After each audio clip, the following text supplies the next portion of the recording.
Optional आपने इतना history, जो इतना वास्ट सिलेबस होता है, हिस्ट्री क्यों लिया आपने? मेरे को तो सुनते ही डर लग रहा है। जी, मुझे करते हुए भी डर लग रहा था।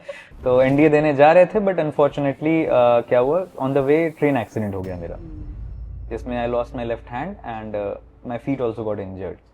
तो वहाँ से चीज़ें एकदम से ट्विस्ट हो गई, चीज़ें एकदम मतलब एक नया ही सोसाइटी, नया ही perspective of people towards you, वो सारी चीज़ें देखने को मिली। But I have a special connection that I feel with Mahadev.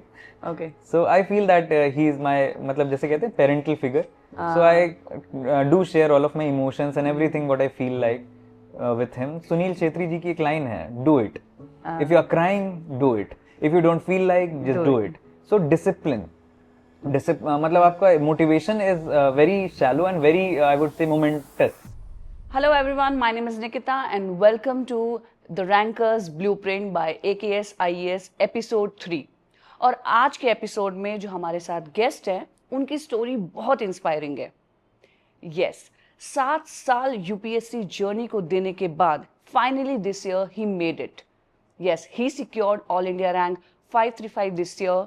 Yes, I would like to welcome Kaushik Mishra ji. Hello Kaushik ji, first of all welcome to AKS IES and very congratulations for securing all India rank 535 this year.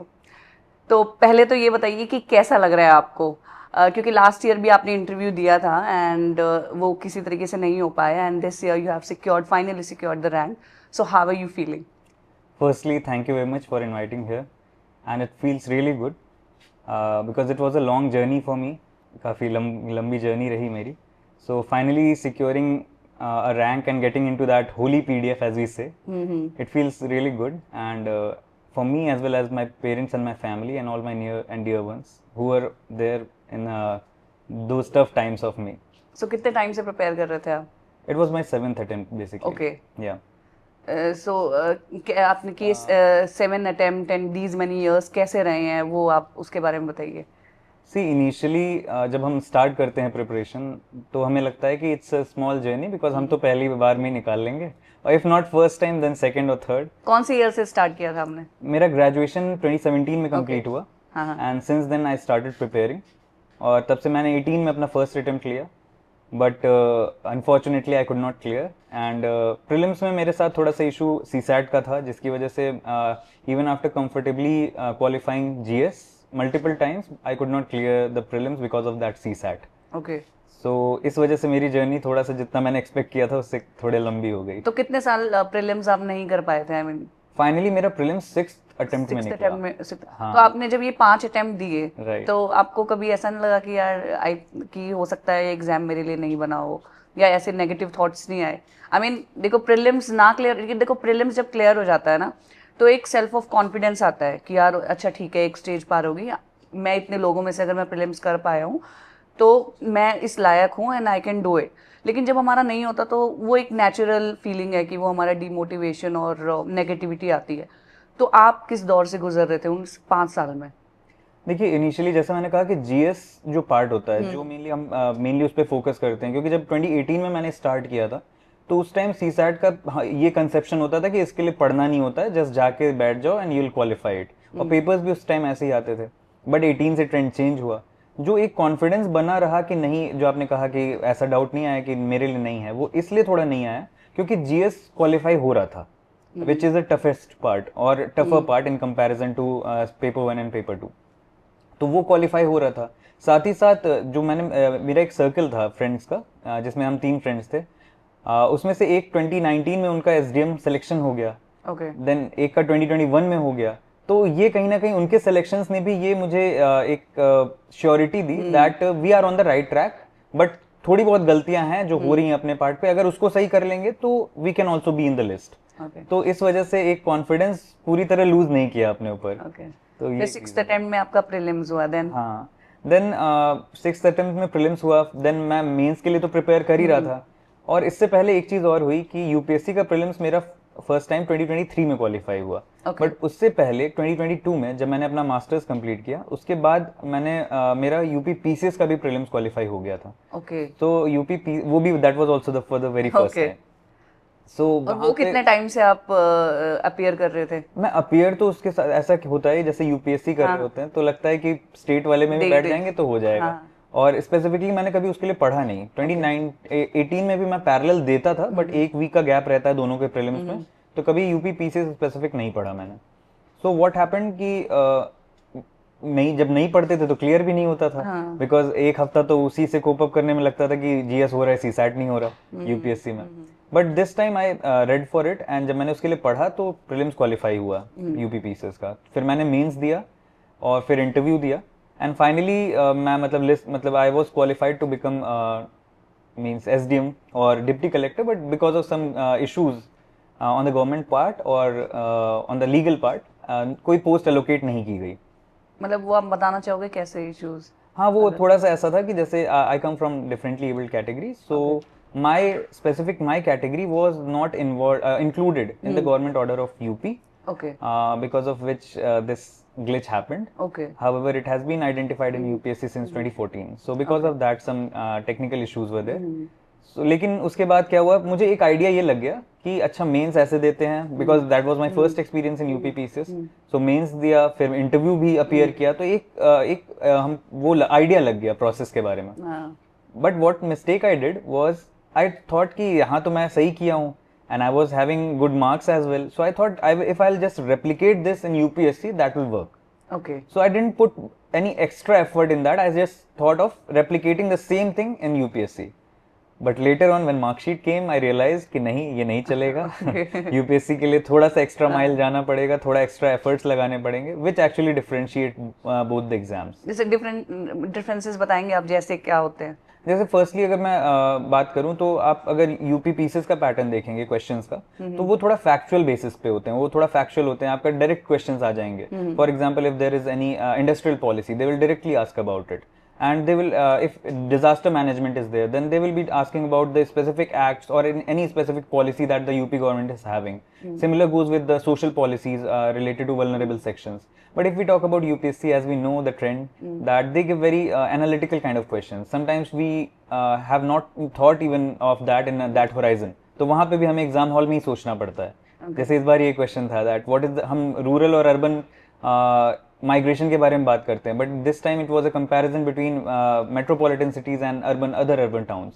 सो इस तरह की कुछ चीजें थोड़ा analytical रहती हैं, तो उसके लिए एक ब्रॉडर अंडरस्टैंडिंग चाहिए। इंटरव्यू में भी कुछ ज्यादा डिफरेंस होता है दोनों एग्जाम के? हाँ, पहली बात तो वेट मतलब मार्क्स का डिफरेंस है थोड़ा सा, और एज सच बहुत ज्यादा कुछ तो डिफरेंस नहीं है, वो पैनल टू पैनल वेरी करता है यहाँ पे भी और यूपी पीसीएस में भी। या so then finally last year आपका जो भी मेंस आप इंटरव्यू तक गए, एंड दिस ईयर जब आपने सारी चीज़ें एनालाइज करी, सो this is the only difference which you evaluated कि हाँ कि यूपी पीसीएस में आपने और इसमें सेम चीज़ करी थी, या कुछ और? ऑफ कोर्स आपने और भी चीज़ों पे काम किया होगा, so what were those? Firstly मैंने अगर मैं तीनों एस्पेक्ट्स की बात करूं तो प्रीलिम्स तो खैर मैच नहीं होता, दोनों का प्रीलिम्स डिफरेंट है। यूपी पीसीएस का प्रीलिम्स भी फैक्चुअल है, और अगर मैं 2023 और दिस ईयर की बात कर रही हूं। 2023 एंड दिस, तो इसमें मैंने कुछ चीजों पे काम किया। जैसे मैंने पहली जो चीज देखी कि there were many topics in the syllabus जो मैं कवर नहीं करके गया था। क्योंकि मुझे ऐसा लगता था, जैसे मुझे क्या कई बार ये मिसकंसेप्शन होता है स्टूडेंट्स के भी दिमाग में कि डिजास्टर मैनेजमेंट क्या है वो कर लेंगे, ठीक है, और इसके बाद सोसाइटी पे बहुत ज्यादा, जैसे पेपर 1 की अगर बात करें तो सोसाइटी पे हम कई बार बहुत ज्यादा फोकस नहीं करते हैं। और इसी तरह गवर्नेंस का जो पार्ट है पेपर 2 में, पॉलिटी तो सब पढ़ते हैं इवन ड्यूरिंग प्रीलिम्स, तो लेकिन गवर्नेंस पार्ट कहीं ना कहीं मिस कर देते हैं। तो मैंने इस बार ये कोशिश की कि एक भी पार्ट सिलेबस का ऐसा ना रहे जो अनटच्ड जाए। तो ये सबसे पहले मैंने किया। अब इसमें मेरे पास 3 मंथ्स ही थे, तो कैसे कवर करें प्रोवाइड किया मैंने उसको, अपने क्या कहते हैं इनरिच करने में, अपने कंटेंट को इनरिच करने में उसको यूटिलाइज किया। सेकेंडली मैंने प्रीवियस ईयर क्वेश्चंस को देखा और उसको एनालाइज किया। So in that I found a trend that which kind of questions are asked, the UPSC is asking, and what is the focus area. For example, if we talk about GS paper 3, so renewable energy and renewable resources and of energy, so they are in focus. उसमें solar है, wind energy है, different. In the same way, disaster पे भी जैसे जो recent disasters या हुए थे उस पे और उससे related क्या frameworks हैं हमारे पास। जैसे इस बार एक question भी था lightning से related. That is a topic which we do not cover that commonly in our syllabus. तो इस तरह की चीज़ें क्या हुई कि टैकल हो गई जब मैंने सिलेबस और PYQs को अच्छे से एनालाइज किया। साथ ही साथ there were also areas where I tried to improve but it I couldn't. Like I gave much more emphasis on my optional because history I had seen Noshin ma'am securing 308 marks and I had got only 253. I mean that is a decent score, but there is a lot of scope in that. So I worked on it and even sometimes I put my GS a little lesser, but it didn't turn out to be that way. और इसमें ये भी होता है कि हर साल trend change होता है, तो इस बार ऑप्शनल में वैसे ही मार्किंग कम हुई है। पर ऑप्शनल आपने इतना हिस्ट्री जो इतना वास्ट सिलेबस होता है, हिस्ट्री क्यों लिया आपने? मेरे को तो सुनते ही डर लग रहा है। जी, मुझे करते हुए भी डर लग रहा था to be honest. Actually history के साथ जैसा आपने कहा बहुत लेंदी है। आप अगर बात करें एंशिएंट है, फिर medieval, modern, post independence, world history, then mapping भी आती है 50 मार्क्स की। बट मेरे लिए थोड़ा सा ये एक एक्सपेक्टेड चॉइस इसलिए भी था या फेवर्ड चॉइस इसलिए भी था बिकॉज मेरा ग्रेजुएशन में भी एंशिएंट हिस्ट्री था। Then I have done my masters also in history and then currently I'm pursuing my PhD as well in history. Okay. So it was a normal choice that I could have made. So that is the main reason. और थोड़ा सा मेरा interest भी था तो इसलिए वो मेरे लिए easier part भी बना। तो जैसे हाँ, तो जैसे आपने बताया कि आपका बैकग्राउंड था हिस्ट्री में और फिर आपने लिया, तो वो एक्चुअल में हेल्प करता है वो सारा इतना लेंदी सिलेबस कवर करने में, या फिर स्टिल वो syllabus lengthy syllabus is a challenge even if आपका बैकग्राउंड हिस्ट्री हो?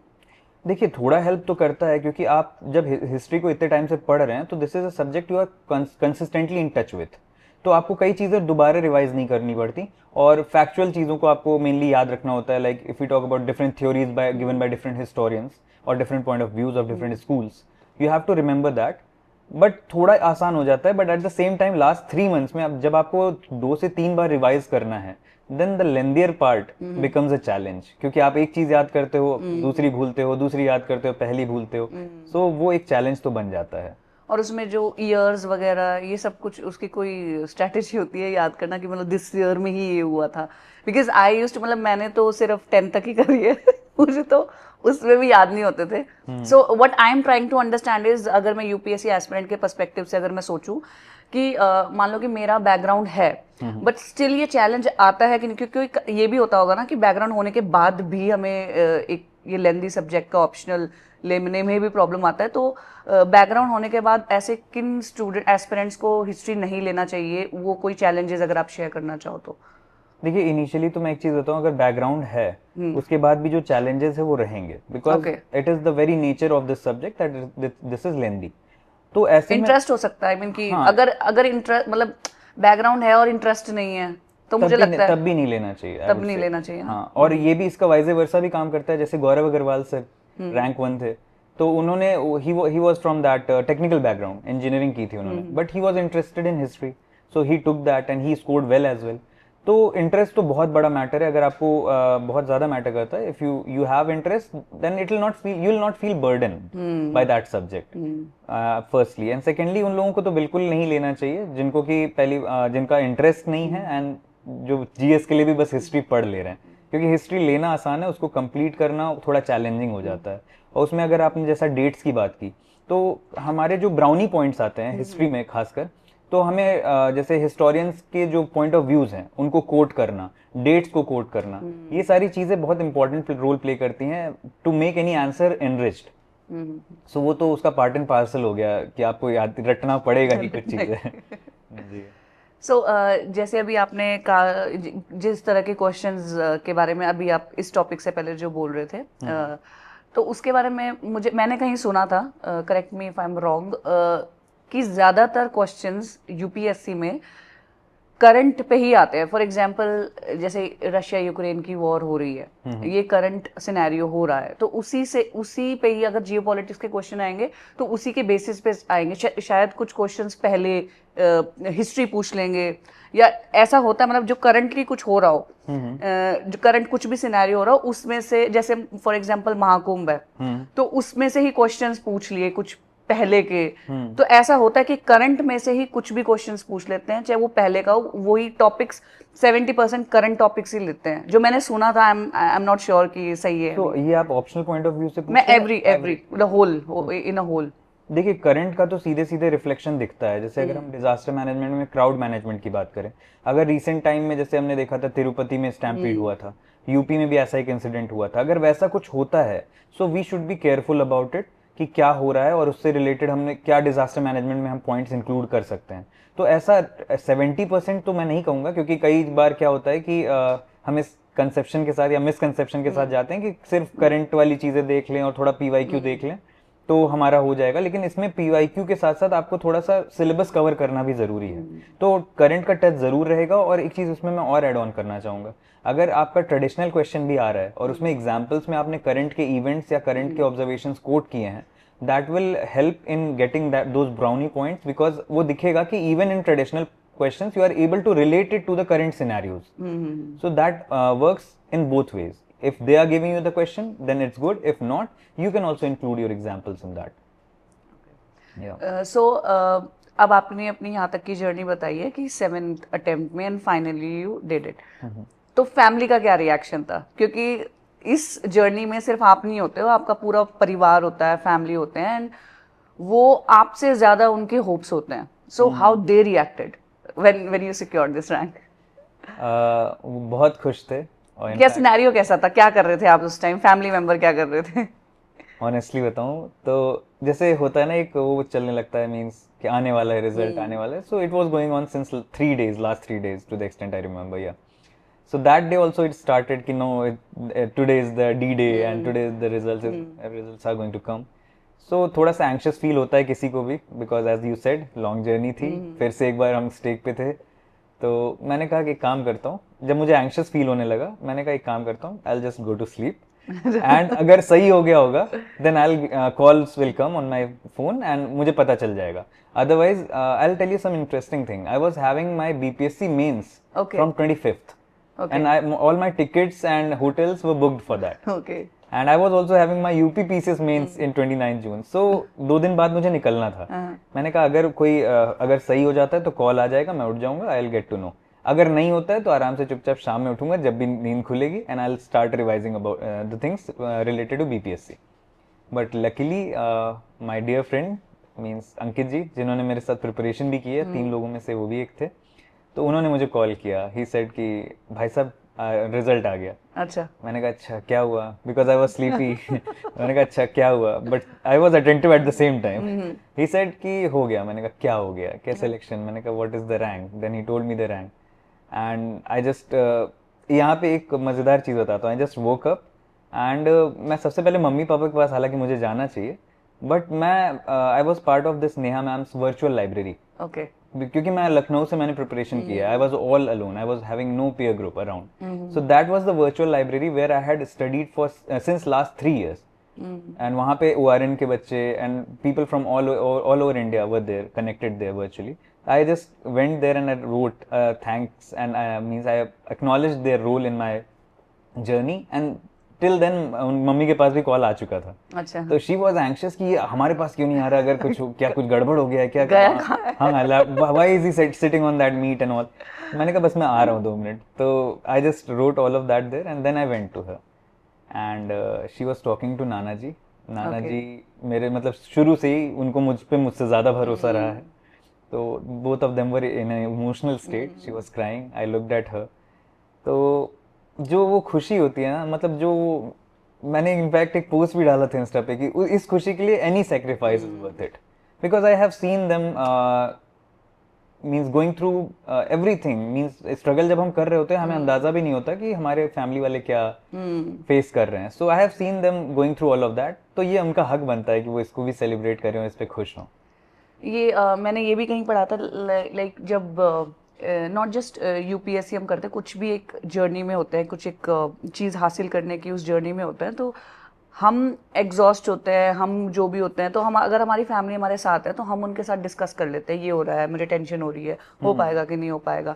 लेकिन पेरेंट्स को जो स्ट्रेस होता है ना, वो आपके साथ शेयर नहीं कर सकते, क्योंकि वो आपके साथ, आप तो उनके साथ कर लोगे, लेकिन वो अपना अगर करेंगे तो फिर आप कमजोर पड़ जाओगे।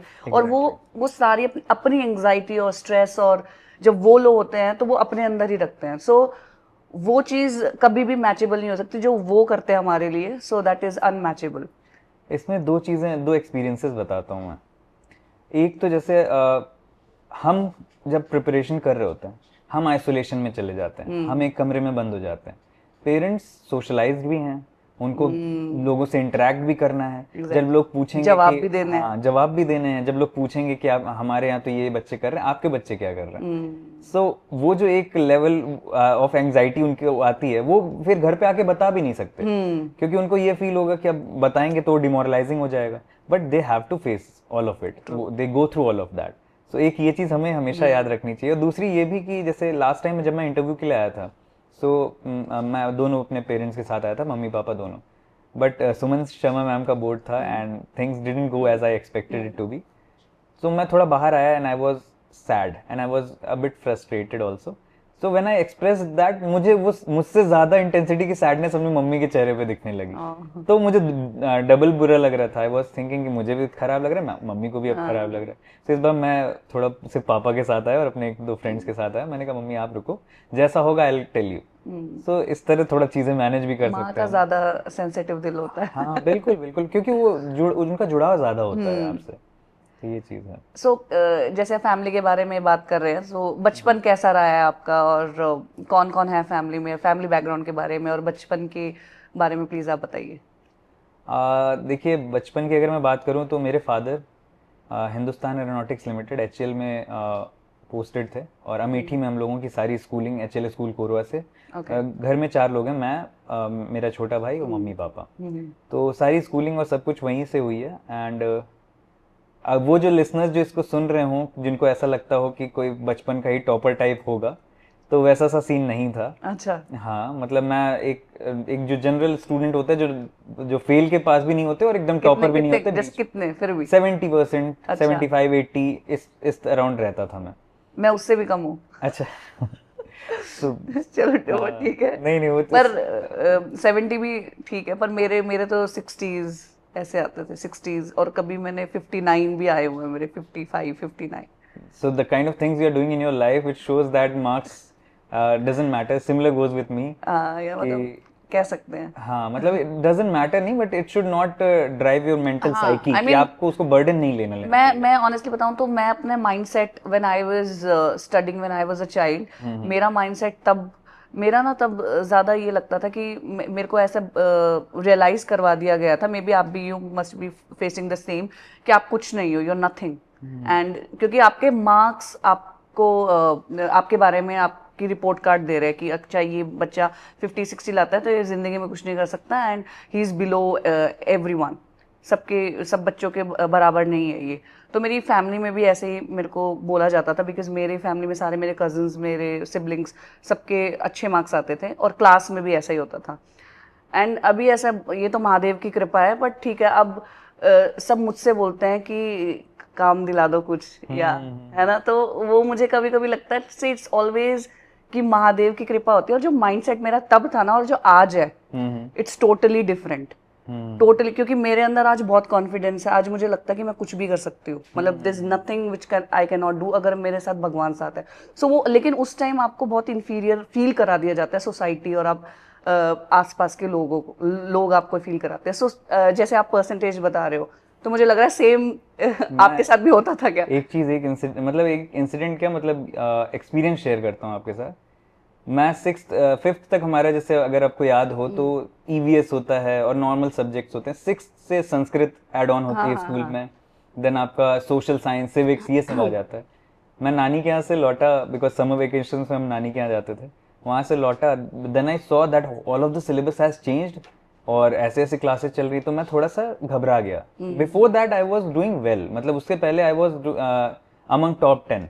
अच्छा। बट स्टिल देन उसके बाद क्या हुआ, जब मैं घबराया, so I could not cope up from that. उसके बाद मुझे लगने लगा इंफीरियर हूँ, क्योंकि मेरे साथ वाले जो बैठ रहे हैं वो अच्छा कर रहे हैं। एक बार तो ऐसा इंसिडेंट हुआ कि after a test, one of my means schoolmate, means classmate, he said that I have shown him the content of 7.5 marks out of 10, and I don't know what happened, I got also 7.5 marks. So what happened कि इससे थोड़ा सा आपका वो change हो जाता है, मतलब लोग आपको एक तरह से बुलिंग का पार्ट होता है वो शुरू हो गया, सारी गलती कौशिक की है, वो वाला एक जो ग्रुपिज्म हो जाता है ना स्कूल में। So I have faced that. Okay. At the same time मैं थोड़ा सा इंट्रोवर्ट भी रहा शुरू से, तो बहुत ज्यादा मिक्सअप उन लोगों के साथ नहीं हो पाता था, तो मैं बस सुन के अनसुना करता था। तो वो जो फेज है जिसे कहते हैं people cherish their school time memories, unfortunately I do not, because I am not having such fond memories of my school. So इसमें ये भी एक चीज मैं यहाँ जरूर बोलना चाहूंगा कि पहली चीज तो बुलीज जो होते हैं दे आर नॉट, क्योंकि अभी वो वही मुझे कॉन्ग्रेचुलेट भी कर रहे थे व्हेन आई यही होता है I और दूसरी चीज, जो लोग बुली हो रहे हैं, दे शुड हाँ. Not think inferior about themselves, हाँ, and they should stay strong and they should stand strong for their own means point. बिल्कुल तो वो चीजें देखने के बाद भी फिर चीजें सही भी हो सकती हैं, ये भी देखा। नहीं बिल्कुल कि ये तो बिल्कुल आप सही कह रहे हो कि एक चीज को लेके जो हमें बचपन में फील करा दिया जाता है वो सिर्फ लोगों का पर्सपेक्टिव है, वी आर बियॉन्ड दैट, उसके बहुत आगे है हम। So that's true. So percentage पे ही आते हैं, बैक टू द परसेंटेज जो आप बोल रहे थे, कंटिन्यू फ्रॉम देयर। सो हाँ, परसेंटेज मतलब वैसे ही रहा, तो इसके बाद फिर 10th कंप्लीट हुई। ओके। फिर 12th में आए। 12th तक आते आते क्या हुआ कि I was fond of uniform.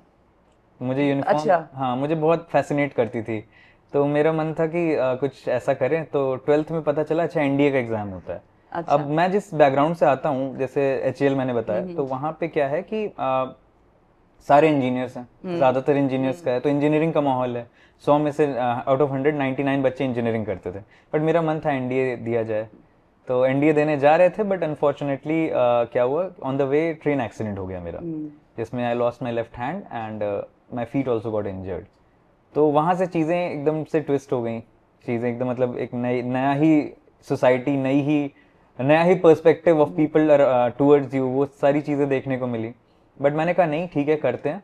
और इसमें पेरेंट्स जो हैं, मेरा भाई है, सब लोगों ने मतलब they became my backbone.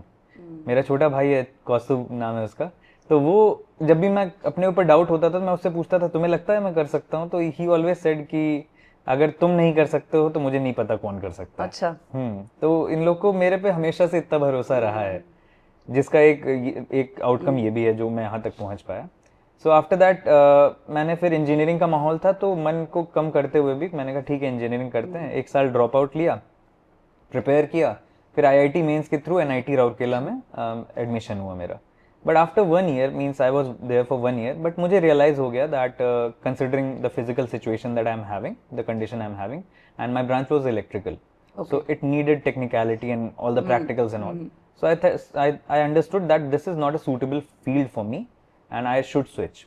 So I just dropped out from there, and then I started pursuing my BA with political science in ancient history and English literature from Dr. Ram Manohar Lohia Awadh University, and there I completed my BA. And then firstly मुझे ये भी मजा आया कि क्यों ये वाला humanities का फील्ड मजेदार है। हो जैसे ही आप स्टार्ट करते हो ह्यूमैनिटीज, मान लो आपने फर्स्ट 2 इयर्स नहीं पढ़ा, जब आप 3rd ईयर पढ़ना शुरू किए, जहां से पढ़ना शुरू किए वहीं से समझ में आने लगता है। But with science what happens, if you are having a weak base और वीक फाउंडेशन, तो वो आपको आगे परस्यू करने में दिक्कत होती है। So I started enjoying this field. Then civil services के बारे में भी एक हमारे पंकज दीक्षित हैं, सिविल सर्विसेज के बारे में एग्जैक्टली कब सोचा फिर? इसी के बाद? हाँ, इसी के बाद, ग्रेजुएशन के बाद। इसमें कई सारी चीजें हुई, कई एक्सपीरियंसेस हुए और कई लोगों ने गाइड भी किया। जैसे एक्सपीरियंसेस में जब मैंने देखा सारी अपने, after my accident when I started looking at the society from the other side, means I was normal before that, then I became differently abled. मैं उस बारे में वैसे ज्यादा नहीं बात करना चाहूँगा, but still I want to know कि क्या आपके पर्सपेक्टिव चेंज होते हैं, specially because it drains you out from inside and everything, and family को भी देखते हैं तो it's make us a different person. तो वो मैं जानना चाहती हूँ कि how everything changes, your mind changes. See, there are different things as we talk about Accessible India campaign now. So those kind of accessibility issues I had faced at a lot many places. Okay. जैसे मैंने एक example मैंने पहले भी बताया है कि जैसे एक ट्रेन होती थी, तो ट्रेन में जो डिफरेंटली एबल्ड बोगी होती है, वो पहले एक साइड पे ही होती थी और वो कहाँ आती थी वो किसी को नहीं पता होता था। अच्छा। तो कई बार ऐसा हुआ है कि मैं एक एंड पे खड़ा हूँ एंड आई एम थिंकिंग कि वो आएगी, वो दूसरे एंड पे आई और 2 मिनट का ही स्टॉपेज है। तो how someone can think of means कि एक डिफरेंटली एबल्ड पर्सन एक एंड से दूसरे एंड 2 मिनट के अंदर कवर कर ले। एट द सेम टाइम मैंने ये भी देखा कि दैट पॉडकास्ट उस समय सुनना शुरू किया, बिकॉज मेरे आसपास जो लोग थे वो इस तरह की चीज़ें बताना शुरू किए कि start hearing to those people and you will get inspiration and you will get strength to fight this out. So उस समय इरा सिंगल मैम का भी केस हुआ था, 2014-15 की बात है. आई गॉट टू नो अच्छा ये भी एक फील्ड है जहाँ पे कि she fought back and she means entered into the services for greater representation. तो मैंने कहा हाँ ये भी एक अच्छा वो है. उस समय मैं एनआईटी में ही था वो जो पीरियड था. इसके बाद फिर कुछ पॉडकास्ट सुने मैंने जिसमें कि एक जैसे गोस्वामी जी हैं, he is dwarf in having dwarfism, and he said in one of his podcasts that madam had asked, the host had asked her कि what do you want from the government. He said कि मुझे इच्छा मृत्यु दे दी जाए because my children get bullied on the name that your father can't do anything. So ये सारी चीजें सुना तो मुझे लगा नहीं, this is something where we should dedicate ourselves. तो इसके बाद फिर मेरे एक कजन थे, उन्होंने मुझे गाइड किया, पंकज दीक्षित नाम है उनका. उन्होंने गाइड किया कि your personality is balanced, you are not extremist. So this is a personality that is required in civil services. ये सिविल सर्विसेज में ऐसी पर्सनैलिटी चाहिए होती है. And he guided me after I dropped out from NIT. मैंने सोचा अब मैं क्या करूं. मतलब और भी ऑप्शंस थे, या तो मैं मतलब इधर आता बीए की तरफ करता ह्यूमैनिटीज में, या कॉमर्स या किसी और तरफ जाने की सोचता. उन्होंने कहा choose these subjects and it will help you in bringing means developing your foundation for civil services. तो वो मैंने स्टार्ट किया. तब तक एक और कजन है, उनका सिलेक्शन भी हुआ, तो अच्छा. उससे भी पता चला नहीं अपने आपस के लोग ही होते हैं. तो वहां से एक ये मोटिवेशन आया, प्लस बैकिंग मम्मी पापा की हमेशा, कमिंग फ्रॉम यूपी बिहार, वहां तो ये होता है, हर मम्मी पापा चाहते हैं कि सपना ही होता है कि आईएएस करना है. इनफैक्ट मैंने जब फर्स्ट टाइम आईएएस के बारे में सुना तो मुझे भी ये भी नहीं पता था आईएएस होता है. आई थॉट आईएएस होता है कुछ. तो वो भी था. तो उन्होंने भी कम्प्लीटली मेरे डिसीजन को बैक किया और उन्होंने भी वो किया. तो इस तरह आपने तभी सोचा था, उससे पहले कभी आपके सिविल सर्विसेज नहीं आया? मतलब उससे पहले इसी फॉर्म में आया था कि पता है क्या करना है, तो पता है आईएएस होता है कुछ. अच्छा. करेंगे, ठीक है वो करेंगे, लेकिन वो धीरे धीरे सपना फेड आउट हो जाता है, क्योंकि बचपन में तो हम सब कुछ ही बनना चाहते हैं. तो उसमें से आईएएस भी एक था. लेकिन इसके बाद मुझे रीजंस मिलने लगे कि why to go this way. तो यहाँ से चीज़ें कॉन्क्रिटाइज हुई थोड़ा दिमाग में, और एक वो ग्रिट बना जिसकी वजह से 7 अटेम्प्ट्स का जो जर्नी थी वो हो पाई. और फैमिली का, और अगर मैं फ्रेंड्स का बताऊं तो कैसे हमें ये उस टाइम कैसे पता चलता है कि कौन हमारा अपना है और कौन पराया है? क्योंकि हमारा लाइफ में जब हमारा टफेस्ट जब टाइम होता है ना, उसी टाइम पता चलता है. तो आपने कैसे रियलाइज किया कि कौन अपना है कौन पराया है? क्योंकि वहाँ पे ट्रू फेसेस दिखने को मिलते हैं. That's true. वही है ना, बुरा वक्त सच्चाई ले आता है कई बार सामने, ये बात बोली जाती है. तो ऐसा मेरे साथ भी हुआ. जैसे I was growing up as a rebel kid, as I used to say this. कि तो रिबल किड में क्या होता है, मम्मी पापा दुश्मन से कम नहीं लगते, और दोस्त लोग जो हैं वही सब कुछ लगते हैं. But when things turned out south, तो क्या हुआ कि वही मम्मी पापा ही रहे, बाकी धीरे धीरे लोग फेड आउट होते गए लाइफ से, वो अपनी लाइफ में बिजी हो गए. और मम्मी पापा थे कि जो कि हर चीज, मतलब I have seen everything as a child. When a child takes birth and the process he goes through, being on the doing everything on the bed, then taking their first step in their life. So मैंने हर एक चीज मेरा एक तरह से फिर से हुआ. तो I revisited all of those memories, and this time I can memorise all of it, क्योंकि बचपन में तो याद नहीं रहता. तो एक ये है. और दूसरी चीजें, थोड़ा सा मुझे ऐसा लगता है कि आपको अपना इनर सर्किल जो है उसमें लोगों को एंटर करने देने से पहले थोड़ा सा कॉशियस रहना चाहिए. तो आप जब अपने फ्रेंड्स चूज कर रहे हैं तो थोड़ा ये देख के चूज करिए whether they are supportive towards you. And I am not talking about any material support और anything. at least they should have faith in you. They should have trust that you can do it. They should not be naysayers, as we say that. तो naysayers नहीं होने चाहिए कि आप कुछ भी बता रहे, अरे ये नहीं हो सकता. वैसे लोगों से आप जितना डिस्टेंस बना के रखेंगे, that is good. तो मेरे साथ ऐसे कुछ लोग आए, जैसे when you मैंने ये भी कहा जाता है आप जैसे होते हैं आप वैसे लोगों को अपने साथ जोड़ लेते हैं. तो जैसे अंकित जी हैं जो मैंने बताया, अंकित जी और अभय जी, ये दो लोग ऐसे हैं. हम तीनों ने एक ग्रुप बनाया फॉर स्टडीज. और अभय जी रहते थे इलाहाबाद में उस टाइम पे, मैं और अंकित जी लखनऊ में. अच्छा. और we used to connect daily at 11 PM on call. और 11 से 1 तक हमारी डेली आंसर राइटिंग होती थी, उसके बाद 1 घंटा उसका डिस्कशन होता था। ओके। और ये तब तक चला जब तक उन दोनों का सिलेक्शन नहीं हो गया। Ankit ji is now assistant director horticulture in Noida and Abhay ji is SDM in Agra, posted in Agra. तो ऐसा हुआ। उसके बाद फिर इसी में और लोग जुड़े, जैसे अंकित जी की वाइफ पुष्पा, तो वो भी मतलब बहुत क्लोज उनसे मेरा हो रहा। फिर मैंने आपको बताया पेरेंट्स और भाई, वो लोग भी हमेशा से सपोर्टिव रहे। तो मेरा बहुत लिमिटेड सर्कल है, और भी मेरे कुछ फ्रेंड्स हैं, तो वो बहुत लिमिटेड सर्कल है, but I know that they trust me more than myself. So आप कोशिश कीजिए जब भी फ्रेंड्स चूज कीजिए ऐसे हों, और वही इम्पोर्टेंट है, वही कम हो इम्पोर्टेंट है, लेकिन कम हो बट क्वालिटी, हाँ, quality is more important then quantity. Exactly. या सो इतनी बड़ी जर्नी रही है आपकी, और बहुत ही अप्स एंड डाउन देखे आपने, मेंटली, इमोशनली, और फिर ये इतनी बड़ी जर्नी, उसके बाद पता नहीं है कि क्या करो। मतलब अगर इस बार अगर नहीं होता आपका यूपीएससी, तो आप क्या करते? आई मीन दोबारा देते, या आपका कोई बैकअप प्लान था, या आपने सोचा हुआ था अगर यूपीएससी नहीं होगा तो मैं कुछ और करूँगा? मुझे एक बात अपने अपने बारे में तो पता है, अटेम्प्ट्स जब अगर रहते मेरे पास तो I would have given, but at the same time practically भी मैं सोच रहा था। जैसे पिछली बार तक थोड़ा हम ख्याली पुलाव भी पकाते हैं जब हम कर रहे होते हैं कि हो जाएगा हो जाएगा। इस बार मैंने वो चीज़ें छोड़ दी थी, मैंने उम्मीद करना छोड़ दिया था। आई वॉज जस्ट डूइंग निष्काम कर्म।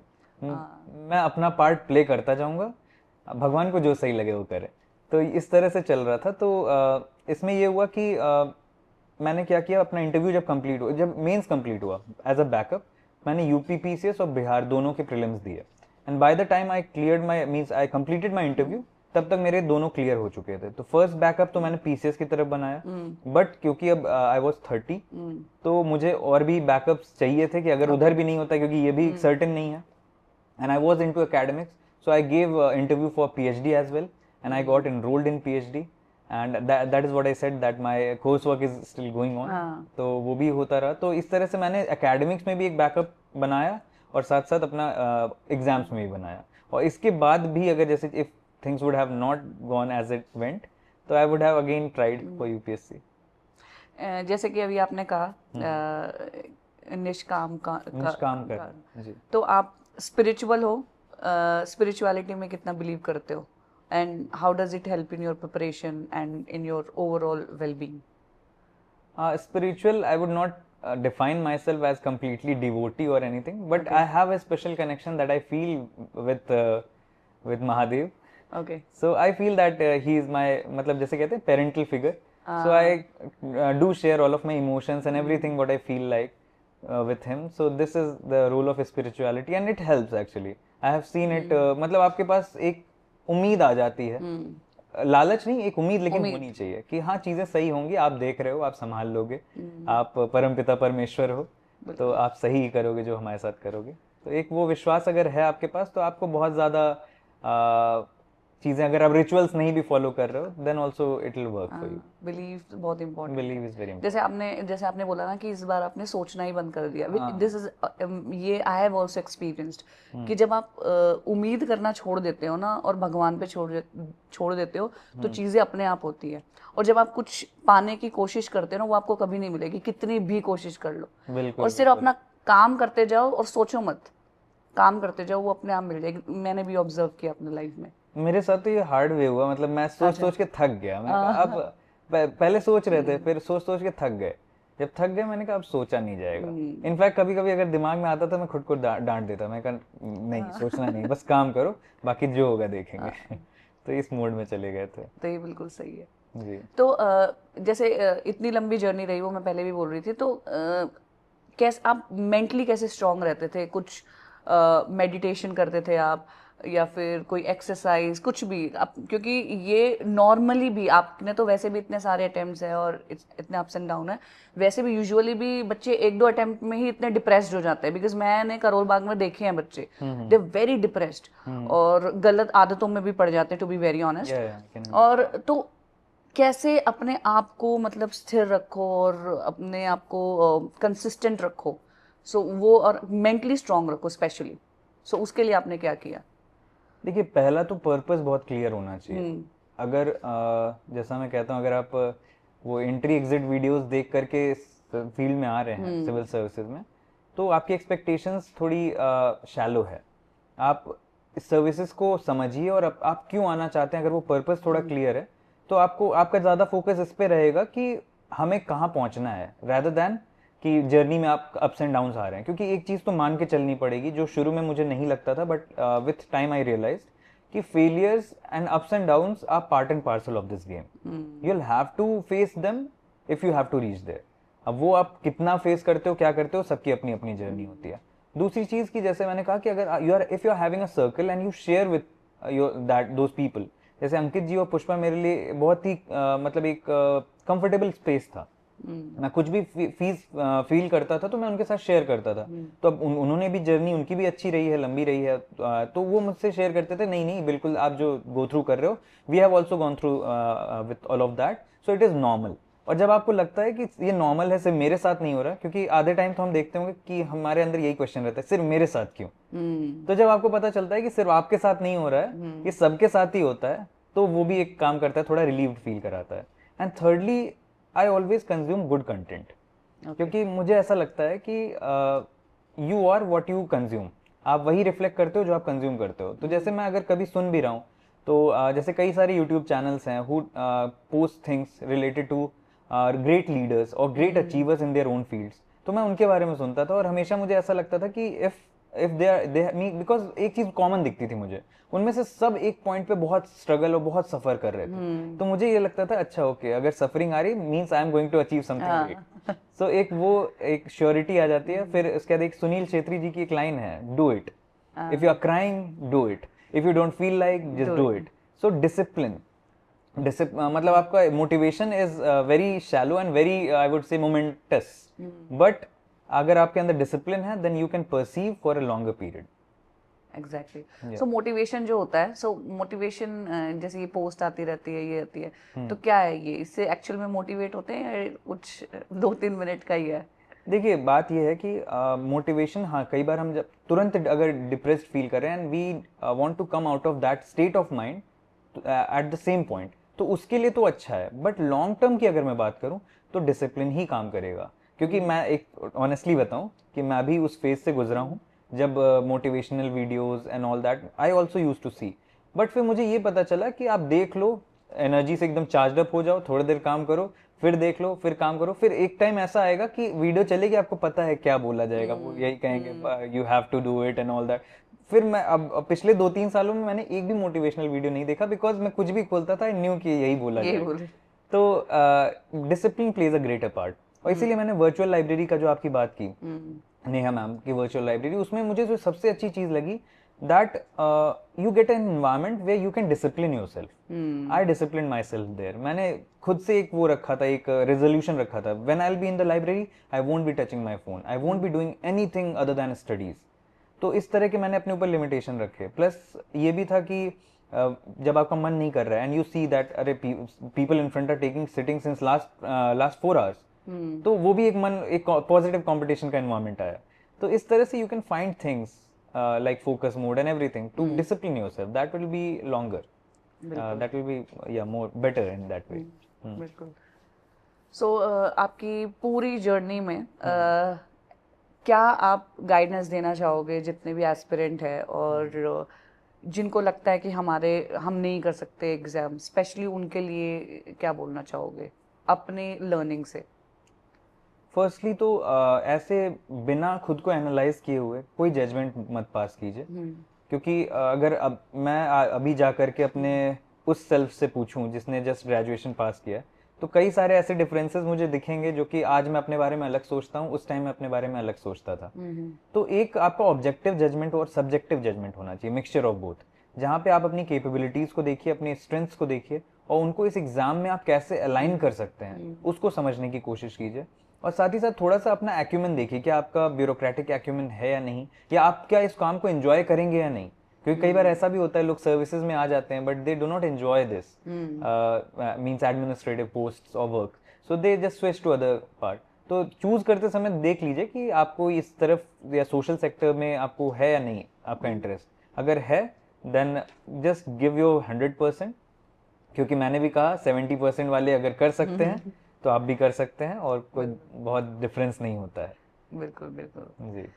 बहुत अच्छी जर्नी रही है आपकी कौशिक जी, बहुत इंस्पायरिंग जर्नी रही है। एंड इतने मतलब हम मोटिवेशन की बात करें, you yourself is a motivation to many. अरे और आई मीन मैं ये कहूँगी कि जो इतने हम 2-3 साल में जैसे एग्जाम देते हैं ना, हम या कोई चीज़ हम करने की कोशिश करते हैं, हम एक बार 2 बार गिव अप कर देते हैं। और इतने सारे आप एक्चुअली इतने चैलेंजेस आपके लाइफ में ऑलरेडी थे, उसके बाद भी 7 अटेम्प्ट देना और अपनी जिद पूरी करना is like I don't have words. It's inspirational. It's very inspirational. So thank you so much for being here. Thank you. And I wish you all the best and for the service for the future endeavor. So thank you for Thank you being very here. much. Thank you very much.